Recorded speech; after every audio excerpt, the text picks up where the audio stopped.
breakfast, I kept it simple this day, and I had a fruit salad. No, I didn't. I had a parfait. Wow, okay. I used yellow mango, some vanilla yogurt, and granola bar pieces, as well as some avocado toast on the side with a cup of coffee. It was raining this morning, I believe, so I wanted to keep it simple.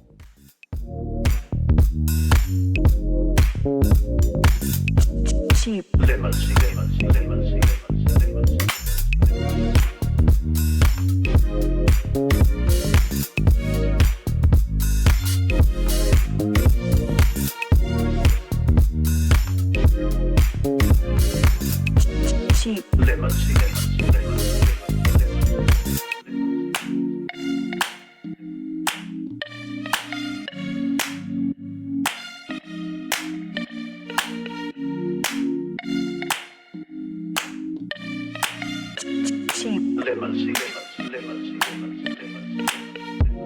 To go along with the smoothie, I had these Trader Joe's green chili and cheese tamales, and these are really good. I do recommend them. They're super easy to cook, and they're thebomb.com. Cheap.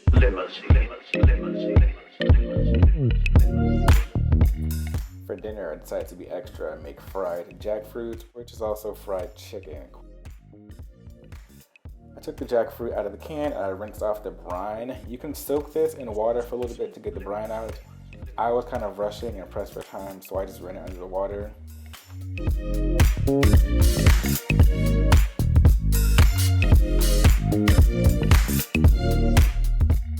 What I'm doing right here is going through each piece, and I'm going to get out those little seed pod things because you don't want to eat those, and I'm also going to break up any of the really giant pieces.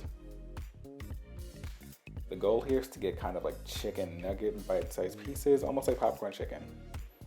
You're going to then take your jackfruit and marinate it in whatever vegan chicken bouillon cube you can find. I found that, and then I've also found this Trader Joe's vegan chickenless seasoning salt. So I put some of that in the bowl as well, let that soak for about 30 minutes to 45 minutes to really infuse the flavor of chicken.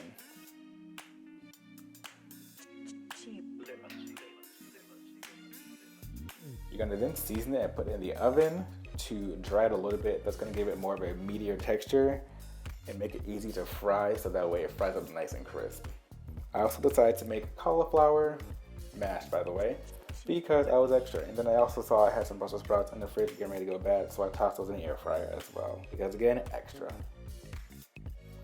Here is the breaded and battered jackfruit pieces. I meant to record it earlier, but as you can see, there is the dry mixture, which is flour and seasoning, and there is the wet mixture made with oat milk, apple cider vinegar, and seasonings as well. And the recipe will be down below.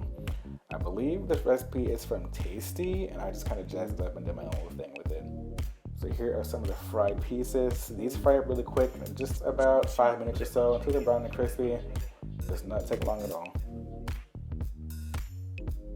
And then here's the mashed cauliflower that I added from the blender with some garlic, seasoning, salt, pepper, butter.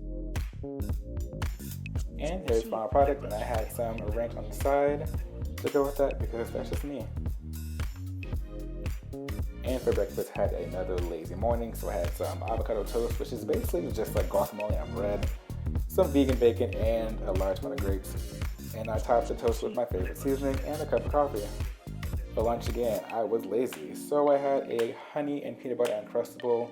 I'm not a fan of Uncrustables, but these right here, I definitely recommend them.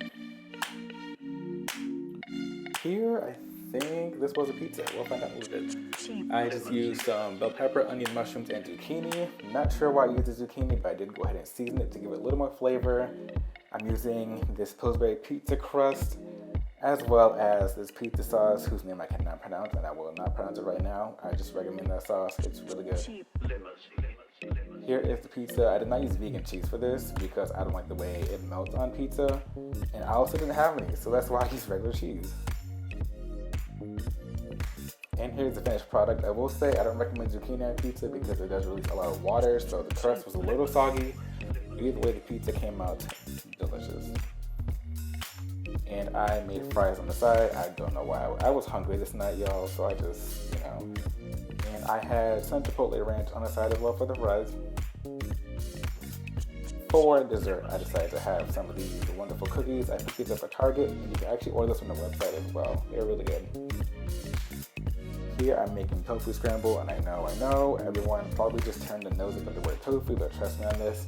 I'm using mushrooms, spinach, and onion, and you want to use extra firm tofu. Make sure you press it down to get all the moisture out. Extra firm is going to be the trick to giving you the nice egg texture.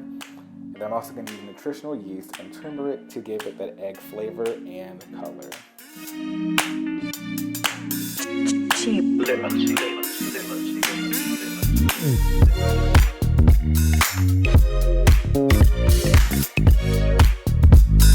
I didn't record the part, but I went ahead and sauteed the onions and the mushrooms together first, and then I went ahead and added the tofu as well. As you can see, I'm scrambling it up here, or breaking it up into pieces. This does not take long to cook. You just want to cook it until the tofu dries out a little more and gets nice and brown. Personally, when I do eat real eggs, I like mine to be fried hard, so I cook them to my liking. Cheap. Once you're ready, you can then add your tofu. No, you're gonna add your nutritional yeast, and your turmeric. As you can see, it looks like egg for the most part. And I added spinach at the end, and I had avocado toast on the side with some grapes. And a sprinkle of Trader Joe's everything but the bagel seasoning. This stuff is life. If you have not tried it, you are missing out. For dinner that same night, I decided to make, I think this was sausage and grits. And when it comes to the sausage, I use Beyond Sausage. And I had some bell peppers, mushrooms, garlic, tomatoes, and onions. I first cooked the sausage in the pan by itself, according to the package. And then I took it out and used the same oil and leftover grease to saute the vegetables. I don't recall where I got the recipe from, but it's not that hard to make sausage and grits. I followed the packaging directions for the grits. And here I added the sausage and some tomatoes in the end to finish it off and create kind of like a little sauce. I will say I did add a splash of vegetable broth just to kind of make more of a gravy type situation in the pot. To the grits, I added salt, pepper, garlic powder, and way too much vegan cheese. This is the cheese I use. You can use whatever cheese you like, of course. And then I also added way too much nutritional yeast. So this was a very cheesy pot of grits, but cannot complain. It came out really well and well seasoned.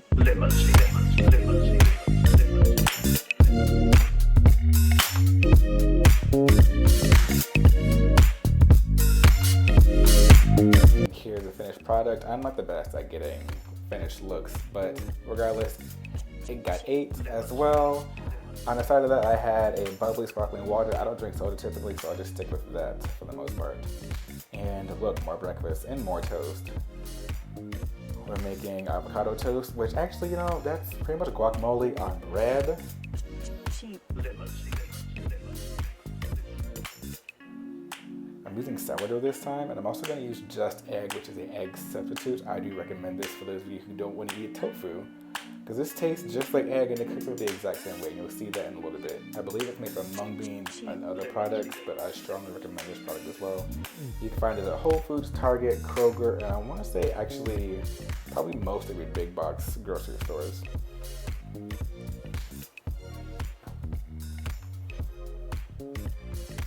So here I am adding it to the skillet. As you can see, it kind of pours out just like regular beaten up eggs.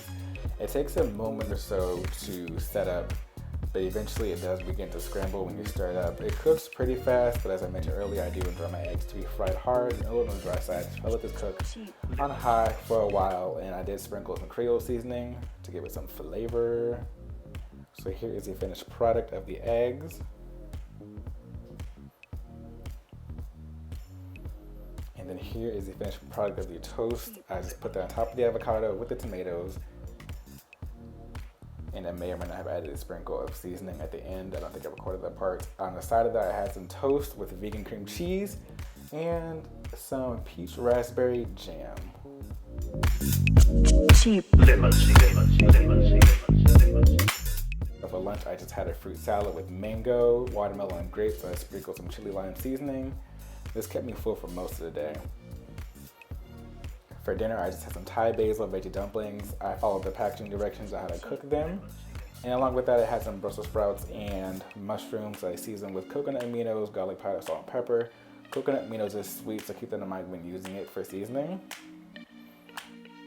And here are the dumplings, just about finished cooking. And as the video comes to a close, I want to say thank you guys for watching this video about what I eat in a week. Stay tuned for more of these, as well as more plant-based content coming to you from my channel.